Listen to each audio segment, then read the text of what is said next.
Hey, it's State of State. We got your Nittany Lion update. It's a football discussion with Tom and Justin, so kick back and press play. Hi, everyone, and welcome to State of State, a Penn State football show presented by FanDuel. Make every moment more. I'm Tom Hannafin. He's Justin King. Today, we are previewing Penn State's first game of the 2025 season this Saturday at 3:30 p.m. Eastern on CBS. The Penn State Nittany Lions host the Nevada Wolfpack. First game of the season, highly anticipated year for the Penn State Nittany Lions. Can Penn State get over the hump and win the national championship for the first time in nearly 40 years? Big thanks to David Pollock joining us earlier on this week to give his thoughts on the Nittany Lions for this season. But as we roll into week one for PSU, Justin, what are your memories of that first game of the season? What is this time of year like as a player and as a part of the staff for you once upon a time? I mean, it was overwhelmed. I was overwhelmed with emotion. That's what I remember my first game, whether I was there early and coming out in the spring game thinking that was exciting.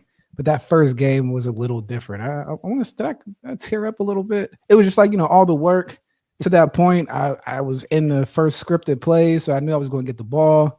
Had like a 70-yard carry, ended up fumbling on the 1 or 2 yard line. So it was we don't need to bring that up. Very interesting first play. It was like, oh, this is easy. This is easy. And then it was this is the big time freshman we've all been looking forward to, right? Right. And then but no, it was a very exciting game. We came out, had the W. I got to play offense and defense, made plays and mistakes on both. But it was an exciting first time in Beaver Stadium for sure. South Florida, right? 20 years ago. Yeah. So I mean, we don't need to mention how many years ago. We don't. I know it. All that stuff, man. It's amazing how time flies. We're getting ready, obviously, for this first game of the season, and Penn State is fortunate to have 3 games to open it up, and it's non-conference opponents. These are inferior opponents, and there's no disrespect to the likes of Nevada, FIU, and Villanova, but this sets up very nicely for Penn State. In a lot of ways, you get a bye after those 3 games, and then you open up Big Ten play at home, at night, in a whiteout against Oregon on September 27th. Very strong possibility those are 2 undefeated top 5 teams for the whiteout. So first things first, Penn State versus Nevada, a little look at what the Wolfpack brings to the table. Last year, difficult season, 3-10 overall, an improvement from the year before, first year for head coach Jeff Choate. They were dead last in the Mountain West. The expectation this year is likely another season under 500, yet progress from last year. That has been the MO of Choate, coming from Montana State and going to Nevada.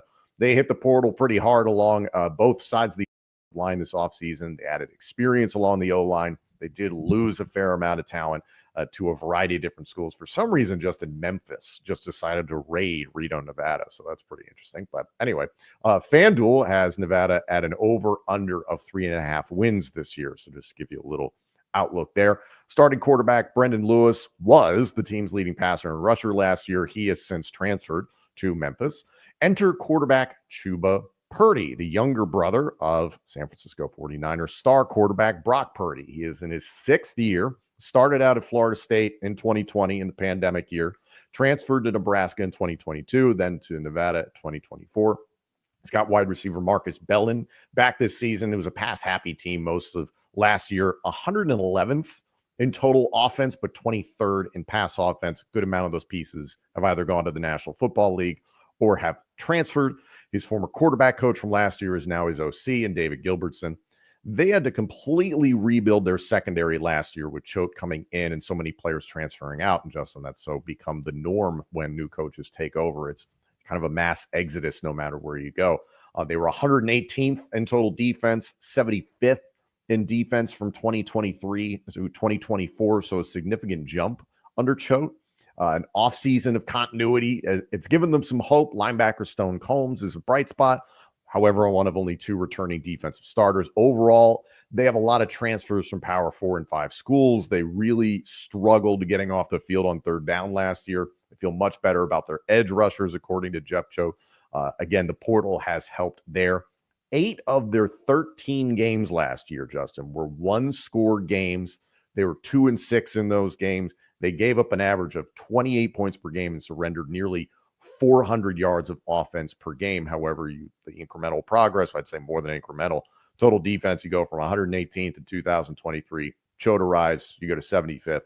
So you can see the progress, hopefully for Nevada fans, going from what he did at Montana State, incremental progress to winning football. So all that is to say, this is still an extremely favorable situation for Penn State football. So we're not going to spend too much more time in terms of getting into the nitty gritty of what Nevada has to do. This is about what Penn State is potentially going to put on tape here. First things first, what is the biggest takeaway, Justin, you need to have following week 1 versus Nevada for Penn State? One, come out healthy. I think that's the number one thing that you want out of this first game. And then really get a good evaluation on all the first-time starters. All these guys, whether it's the defensive lineman or safety play, just seeing how they actually respond when the first live action comes up, especially the young guys, the mid-year enrollees, and all these different type of things, so you can understand that depth as you move forward. Again, Penn State probably does one of the best jobs of rotating guys in throughout the game to get quality reps, and I would like to see how those first-year players really perform.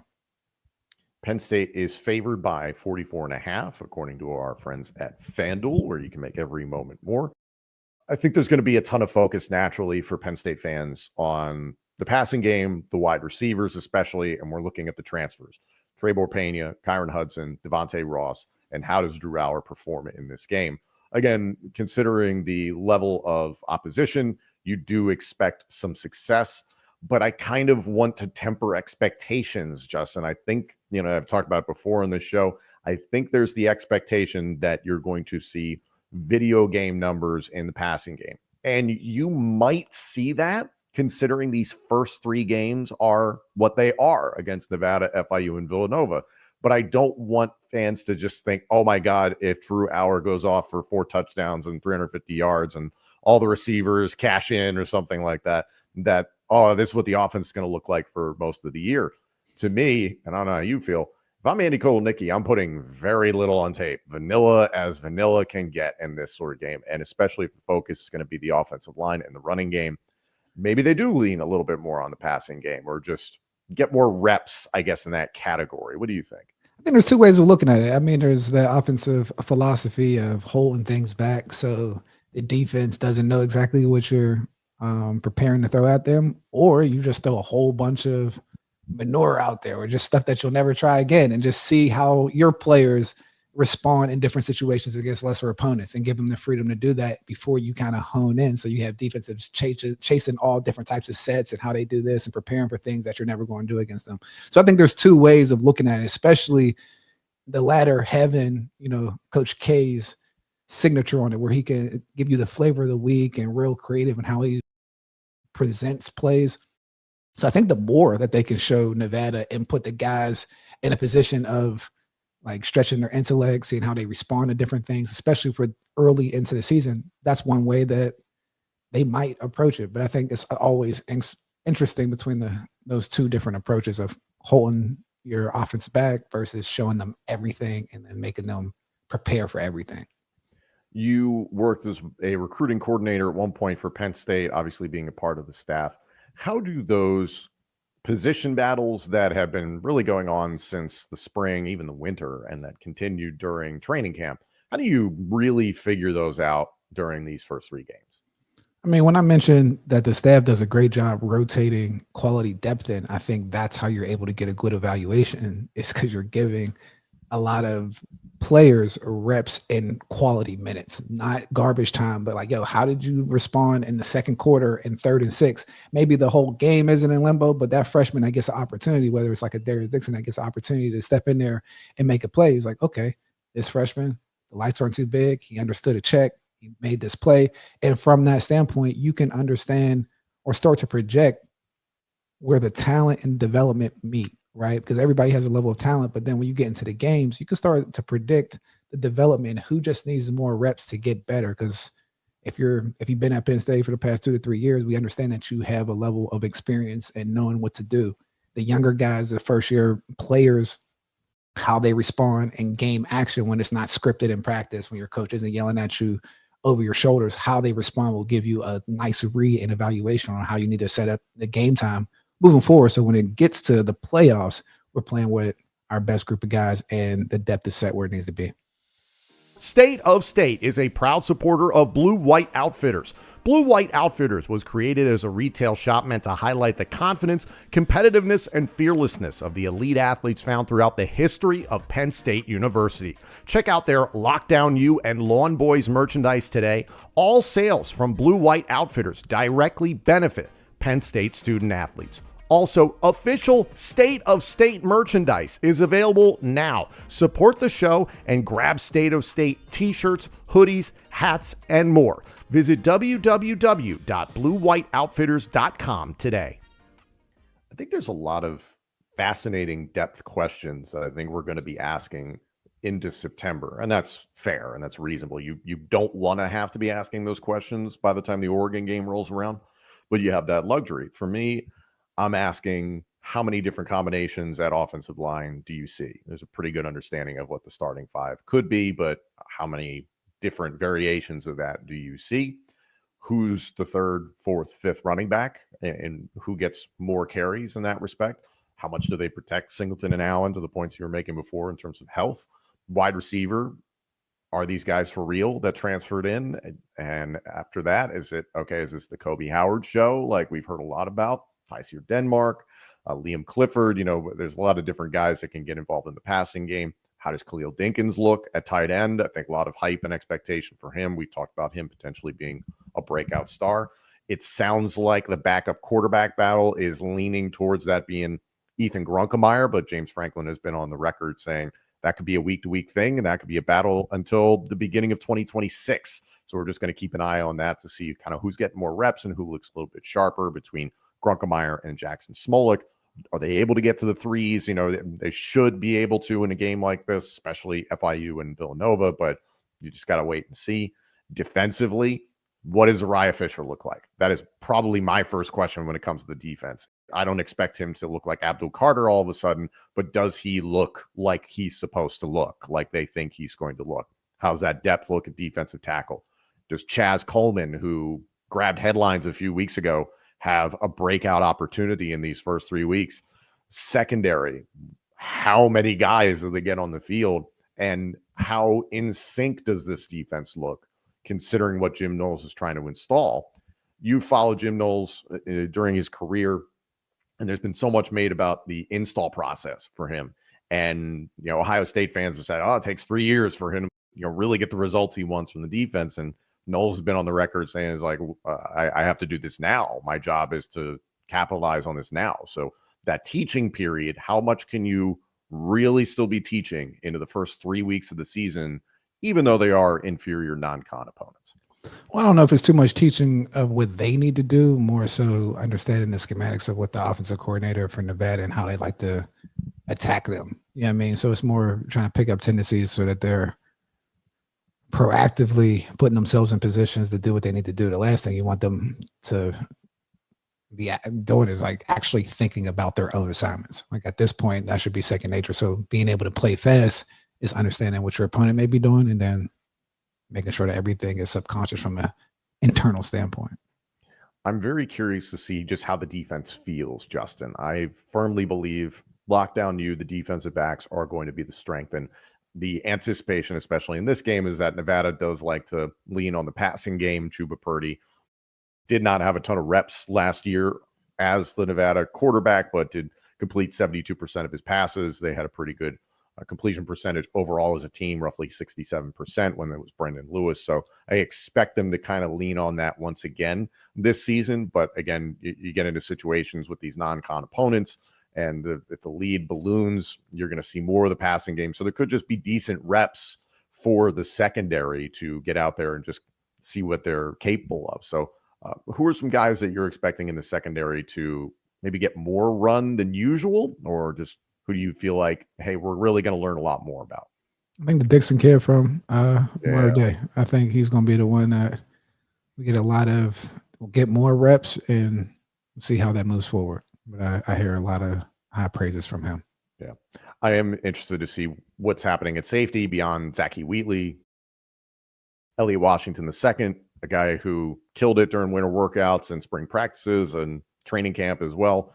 I'm just curious to see how many guys they rotate in at that position. So it's more kind of learning about what's the depth of this team in a game like this against Nevada. No disrespect, but for someone who has played at a high level, Justin, how do you compartmentalize with these games? There is the hype, the excitement, the season is getting started, the expectations are through the roof, number 2 team in the country. There's just a lot that's going into this, and I think especially with this being a home opener, stadiums being renovated, like there's all these changes and all these things bubbling under the surface. How do you just focus and play? I mean, that's the conditioning of most football players, right? You go through like the hard practices, the competitive periods. So the fact that when you play in front of 110,000, it shouldn't shake you too much, but sometimes it does. To compartmentalize, I mean, you got to, like, all these guys have individual dreams, whether it's the free market of being in the transfer portal and making sure that they're valuable, or even the prospects of going to the NFL. And I think when guys from a team is a group of individuals with, the same mission or goal, when guys are playing for themselves, not playing for themselves, but playing for one another, but also trying to put good film on the screen, you compartmentalize and make sure that you get to be process oriented. And that's something that Coach Franklin and that staff does a great job with. I mean, hence the 1-0 mentality, but that's to keep everything in the present. So we're not getting overwhelmed by everything that comes with expectations, being the number 2 overall team, upset alert, playing Nevada, being too big for our britches. Like, this is an emotionally driven game that takes a lot of confidence and ego to play, especially in football. So there's a level of containing it, but like unleashing it in the right area. And so as long as they have that framework down, I mean, that comes from the coaching. So hopefully they come out and don't hold any, pay any bars or do anything from that standpoint, and, smash those boys.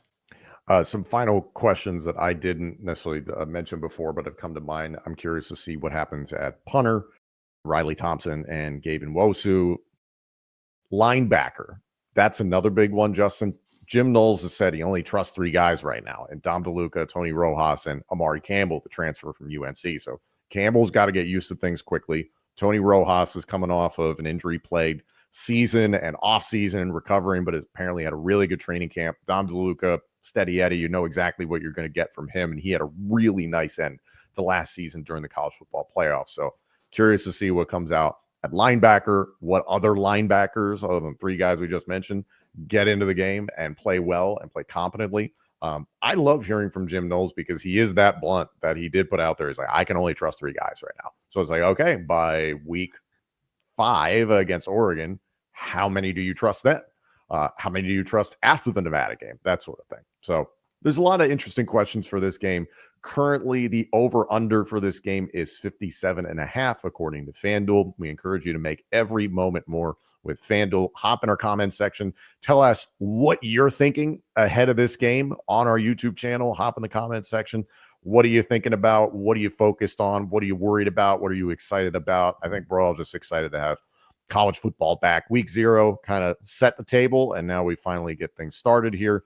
Non-conference schedule, I understand it. First 3 weeks of the season, whether you're attending in person or watching at home, you're anxious to see some competition. But the thing I feel about this, Justin, as a person who covers the team, wants the absolute best result this season for the team, and as a fan, I'm thrilled that Penn State has these 3 non-conference games.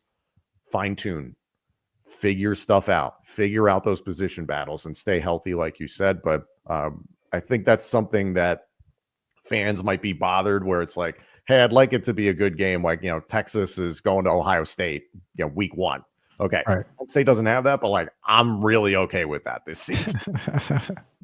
I mean, like you said, getting into that rhythm, and that goes into like the philosophy of like throwing everything at them, especially when you have a younger team. Let's see how much information they can retain and execute as we move forward, because that might block out some of the playbook, that might highlight some of the playbook, and gives you more of the mental makeup of what you're dealing with, right? Like, again, expectations on you coming into the season, processing, all those different type of things. And those are the evaluation points that you really need unknown players to figure out, whether it's their confidence in themselves, or so you can have your defensive coordinator say, hey, I trust 6 guys, not 3. Because that trust factor is when the bullets are flying, can they make adjustments? Can they read? Can they do things in an instinctual manner and still play fast at the level that we need to play at to win a national championship?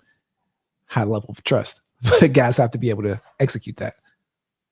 This Saturday, the number 2 Penn State Nittany Lions host the Nevada Wolfpack of the Mountain West Conference at 3:30 p.m. Eastern on CBS. That's in State College at Beaver Stadium, the new renovations and all that. Very curious to hear what the fan response is from those temporary bleachers and what that experience is like. So my family has season tickets in the temporary bleachers. So if we survive that later in the season, Pat Kraft has said they're fantastic. So I'm looking forward to seeing how that goes. But enjoy the game this Saturday. Penn State football is back, and we will have a full recap of that game right here on State of State, presented by FanDuel.